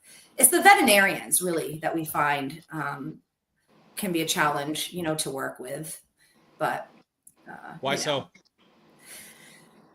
So up here we have ticks. I know they're everywhere, but they're really bad in New England, and they carry all the diseases. I got anaplasmosis and Lyme, and now you've got that new red meat. And the winter doesn't kill them off? No, no. They hibernate full. Yeah. Bro, the ground freezes down there. How low's the frost line? They'll just freeze and then just thaw. We're better off like Hamburg. We're better off if we have the cold weather and no snow. The snow almost insulates them. Yeah. If you get snow, they'll hibernate under the snow, and the cold won't kill them. Yeah. So instead of having 5 billion next year, we have 4 billion. It's almost like Austin Powers. Yeah. Yeah, exactly. It's exactly what it's like. And right now we don't have ticks. It's the middle of the summer, and there's not a tick to be found. But as soon as the weather starts cooling off and we start getting some rain again, they'll be right back. When I start deer hunting in hundreds, he'll bring hundreds on September and October, late September and early October, the ticks are so bad. Mm-hmm. I'll come in I'll have hundreds on me. Yeah. And we pull, hundreds off the dogs in the spring. So a few years ago, my vet thought it would be a good idea to start testing my dogs for anaplasmosis. Anaplasmosis is spread by the dog tick. It's just a disease that dogs do well with. They can become symptomatic, but it's not end all. And so we tested the first dog, and then the second, and the third, and the fourth, and the fifth, and sixth. We got to like 7 dogs, and every single one of them were positive for anaplasmosis. And she was treating with doxycycline. She's like, well, let's put this dog on doxy, and let's put, and we went down the list and started putting them on doxy. And then I started talking to a repro vet, reproductive vet. And she said, doxycycline can make males sterile if they're on it for too long. I thought, what the fuck? Are you kidding? Like, what am I doing? New England is cuss. That's what they do. Yeah, that's what. Sorry, did I cuss? And You're good. Okay, sorry. And so I thought, no, this is ridiculous. Why am I treating my dogs when they're not even symptomatic? Like, okay, they have it. It shows in their blood. Right. But no, I'm not treating them anymore. And then shortly after that, there became a new protocol. And they don't, if you're positive for it, that's fine, but we're not going to treat for it unless if your dog is symptomatic. All my dogs have anaplasmosis. I would put money on that. All my dogs have them. And Johnny, he's 8.5 years old, and he just had his first Lyme or anaplasmosis attack. And so, we woke up one morning, he could walk. He'd scream when he tried, and I put him on, I think Clavamox or Doxy, one of the two. And, within 24 hours, he was completely back up and normal again. Whatever. John said, for clarification, IWBA standard prefers rose ears. Yeah. Me too. Yeah. Right. For sure. The other ones are acceptable, but that's the... Yeah. Just like the tail. Exactly. The tail's preferred, but... Yeah. We dock all our tails. I like a dog with a tail. That's fine, but it's just not. We just dock them, and we do it here at home, so the puppies don't need to, be stressed out and go to the vet. We used to, and then our vet and Sharon Nunley actually taught us, how to do it at home, and life has been so much simpler since. The vets have such a surgical way of doing it, and it's so long per each puppy, and we'd have to take them in, and mom would hate it, and we get the tails done, and then they stitch them and they scream when you're stitching them up, and then you bring them home, and what is the first thing mom does? She rips those stitches out. It's the first thing she does. And so then we had all these jagged, it was horrible. And now we just what about the ones where the fur doesn't grow back on the very tip? Yeah, exactly. And we were finding that a little bit. Since we've been doing our own tails, we have never had a puppy like that. Because it's just we'd had a few that had sensitive tails. Yeah, that too. We'd have a couple of pups with some sensitive tails, and we don't have that. We don't have that anymore. And not because my vet was doing it wrong. It's just how they have to do it, as a veterinarian. But she helped me, figure out how to do it. She helped me figure out where I should be cutting it. The proper length and stuff. That's big right there. That's big. It is. So what's your ideal length? Where you cutting? Well, usually about 2 notches. Their little spine can be different, on each puppy, but I do about 2 notches. I like my dog to have a long enough nubby where it can express itself. It can kind of wag back and forth a little bit, but I don't want it to be overly long. Like enough where you can grab and drag him. Right. What? Huh? What'd you say? I said not enough where you can grab it and drag him. Nope. I don't want that. Nope, definitely don't. And sometimes I do have to cut them a little shorter because I'll have a puppy that has a kink way up high, so like our boy Charlie, he barely has a nubby on him. And that's just because we didn't even plan on really keeping Charlie. He was our Marl boy that you showed earlier. But he was just pick of the litter, and I didn't want a Merle dog or a Merle male at the time, and he was. I mean, I couldn't look at that dog and not keep him, so that's how he ended up here. But even with his, less than perfect tail. So, and we started up the old-fashioned way, just with that's him. So you can kind of see his tail; it's very short. Like he cannot use that tail. He can't. It's more like just a skin flap. Yeah, it's more like a. Yes, that's his fault. That's definitely his fault. But he's got a face like you, House. Yeah. Got a big head. Yeah. Yeah. Oh yeah. I like it. Yeah. He was just a puppy in that picture, but yeah. How much your boys weigh typically? What's the usually around 75 pounds or so. What do you think, Charlie? Is it 75? It's probably, he must be 75, 80. Yeah. Right on. How tall? About like 17 and a half inches or so. At the withers? Yeah, at the shoulder. Yeah. I know the lingo. Oh yeah. Yeah. Nice. Yeah, I really like Charlie's size. I like his really everything about him except that damn tail. Got a short back. It's like that. Yep. Look at that turn of stifle right there. Like a nice croups. Yep. I know it all. That's a nice dog. Yep, he is. He's a good boy. Look who's been doing their homework. Yeah.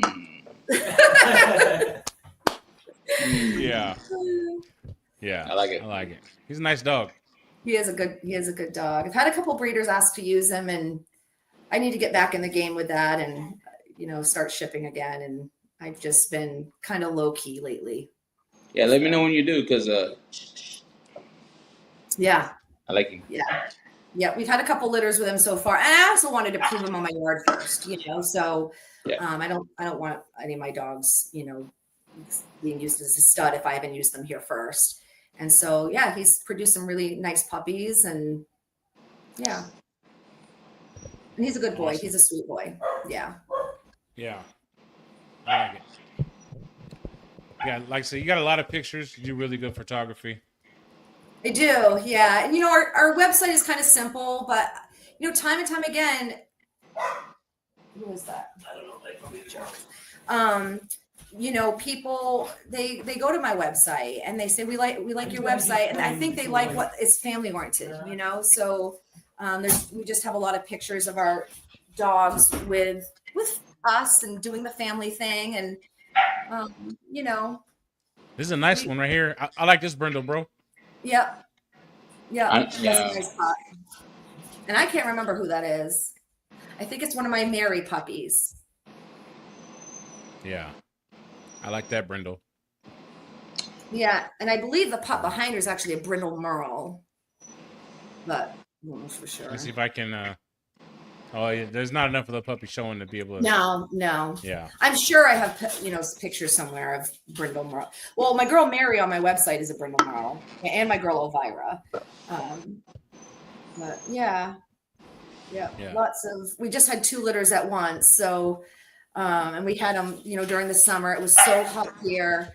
Oh my God. I'm not getting any younger. And having 2 litters at once was the same age too. Like they weren't like you have a litter and then, you have them for a few weeks and that other, litter is born. They were born 2 days apart from each other. And so we had a litter of 10 and a litter of 9. And it was a lot. It was a lot. It's a lot of families to deal with, If they're free whelping, it doesn't get bad till the 4th week. That's when it hits the I dread it. When I dread having to feed my puppies. The first time I'm like, here it comes. Now we gotta, now we're on poop duty and all the stuff. I made the mistake of letting my puppies go out, when they were a little bit younger, and it was in the middle of the summer, and it was a lot. It was a whole lot. So how do you transition from a mother to mush to solid? Because I'm in that stage right now, and I'm having with this litter, they're just driving me up the wall. Like I can't figure it out. So you're feeding them mush, but you want to know how to do solid? I'm trying to get them to solid. Yeah. How old are they? There will be 5 weeks. Yeah. So I just slowly start cutting back on the water and just make it a little bit harder and a little bit harder. And usually so you're at the perfect, what'd you say, 5 weeks? Yeah, you're at the perfect age to stop. So, I'll mush it up at first and then I just stop mushing it. I only soak it. And so usually at 5-week mark, I just start putting water in it and let it kind of soften up, but it's staying in that kibble form still. And then that's what I've been doing. Yeah. Yeah, and then by 6 weeks, although I use water up until they leave, not a lot, but some, and to prevent choking. We don't free feed, so maybe that's why our puppies are a little more ravenous. Like when we put the food down, they're inhaling it and they're jumping over each other. We feed 3 times a day, but you could feed 5 times a day. I'm sure they'd still do it. And we have lost a couple puppies to choking. It's horrible. And we tried different things, after we lost the first one, we talked to different breeders, and different breeders do different things to kind of prevent that. And, someone told us they feed them on the floor. And so they had to like individually pick up the kibble instead of being able to scoop it up in their mouth and swallow, big mouthfuls. So I thought, well, I'll do cookie sheets, I'll take a bunch of cookie sheets, and we ended up having another puppy choke. So, we just said, screw it. We're just I think my veterinarian said, why do you have to take water away? Not their water, but, out of the kibble. And I said, well, because I want my families to be able to just drop kibble in front of them, by the time they're going home. And she's like, well, they can just give them kibble with a little water in it and then just slowly wean them, off of it. But it's not going to, she's like, even if the dog had a little water in their kibble their whole life, it's not that big of a deal. In fact, it'll just hydrate them more. And I thought, okay. And that's what we do. They just go home in a little water, and I just tell people. And, once they get away from their siblings and there's not that competition, they learn that they don't have to like wolf down the food and try to kill themselves. No one else is going to take it. No one else is going to take it, So, because I was doing that, I had to buy me a separate. So I have 2 bowls now. I use 7 Pups. I'm looking at one like, this is not productive at all, right here. I know. You use those round feeders, and it's hard. It's harder than it looks. You try to put them in bowls, and they flip the bowl up, and the kibble's flying it's just there's no. They walk in it. Yeah, and then they're exactly. They got poop on their foot, and now their siblings eating the poop. It's like every litter is different. The first one I had, it was smooth sailing. Yes, they are different. I'm like, Yeah, and the 2 litters that we had this summer here, they ate completely differently. I mean, one litter we had to like coax them into eating, and then they would just leave it half finished. They're like, we're fine. And they were roly poly, but the other litter, it was a bigger litter, the one next door. They were crazy, with their food. So. Yeah. But, it's one of those things where you live and learn. Sometimes I, go down that pathway of, you start thinking of something sad or something that you should have done. And then you think of all the other things, and you're like, no, this is part of it. This is part of breeding and learning from your mistakes, and other people learning from other people's mistakes, and, and just having that good mentor to, tell you it's okay, and everybody makes mistakes, and or they tell you to ask somebody else. Right. Exactly. Yeah. I take things to heart a little bit sometimes. I can beat myself up over things, and sometimes I need a shoulder to cry on, but then I just keep going. This is our life. So, Right. Yeah. Anything else, bro? Any other jabs? Any other? You know what I mean? No. What are you talking about? Okay. All right. Jessica said that her boy is 9 years old, and he eats like he isn't ever going to eat again. And we do have a couple dogs like that. We have this one girl. She slams her mouth so hard into the bowl every night. I mean, P and I will just watch her dude, what are you doing? Why are you're going to get killer food? She does. She gives herself a bloody nose. I don't know what her problem is, but she really, really loves food. And then we have other dogs that sometimes I guess with all my males, when we have a female in heat, they don't really eat much, but Finn is a little finicky, and sometimes I have to. I should admit this, but I have to hand feed him a little bit. Tell him he's a boy and he needs to eat. And, whatever. What about the water bowl? Yeah. What water bowl? What do you mean? Do they go crazy over the water? No, our dogs do good. Yeah. Actually, we have a water bowl. It was my grandmother's old pasta bowl. It's like this big, and it takes some muscle to bring it to the sink every day and wash it out and fill it up. So they could tip it over if they wanted to, but they have, and some excitement, someone comes in the door or whatever, but they do pretty good. We did used to have a dog though that would like paw at the water bowl, and the water I hated it. It drove me crazy. Why do they do that? Yeah, Quas, go ahead. You got one that does it. Talk about it. Oh, Nelly. Yeah. When she gets hot, she's full grown, but when she gets hot, she's worked up. That's how she cools. She runs her paws through that water bucket. That's smart. She gets halfway in that thing. Nah, she's dying. Is that an oldie or a dachshund? She's an oldie. Yeah. She got like every kennel has a 2-gallon bucket. It's buckled to the fence so they can't knock it over. Yep. But by the time she's done, the water's gone. So our boy Charlie would just dump it. Yeah, he dumps it to be a jerk. So if he's in a crate and he's like, I want out, and we're not letting him out, and he's whining. I've watched that dog look at me, look at that, because each one of our crates have what is it? Can you take that away from her? She's chewing it about. Yeah, it has like a clip, and it has like a little water can in there. And it's a spiky ball. And he'll look at me and look at that water ball and be like, gonna do it. And he does. And the whole thing is just all over the place. In the kennel with him. And then I'm like, I can't leave him in there. And he knows that, So, he's got that one figured out. Hey, they're spiteful little bastards sometimes, I swear. Yeah. Can't stand him. Yeah, he's, you call him our meathead, but. Bastardas. Yeah.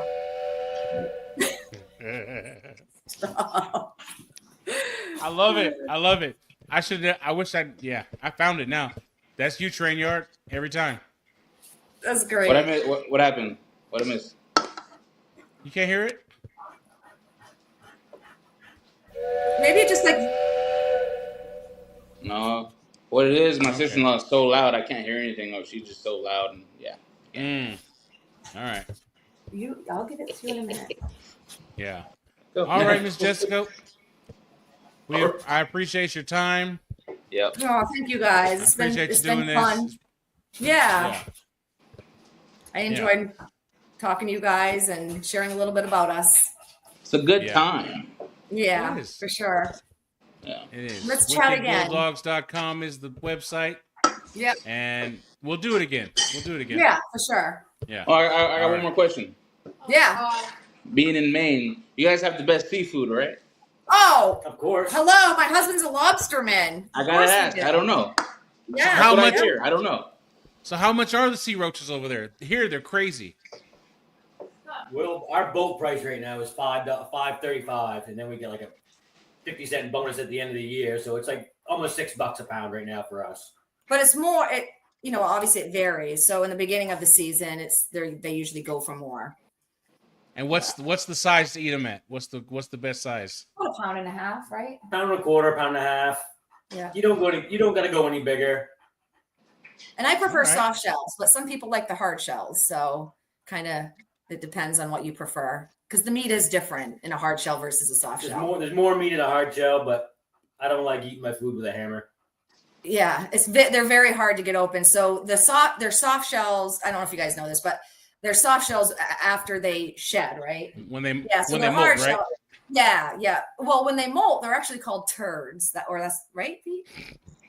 Right? Mm-hmm. Yeah. Okay. Just want to make sure I'm not. So they're called turds. I actually caught one today. It was turd. Yeah, and so it's just like skin. Like you can just peel their shell off. But I think those illegal to bring home. No. Oh, yeah. I was gonna say we've had turds before, but so they're great because they have. Don't say that out. Don't say that for public consumption. Sorry, right? I know. I do eat turds, But it's not my dog's turds, and it's not my turds. So right. But yeah, they have the meat of a hard shell, but they're sweet like a soft shell because the soft shells are sweeter, I think, anyway.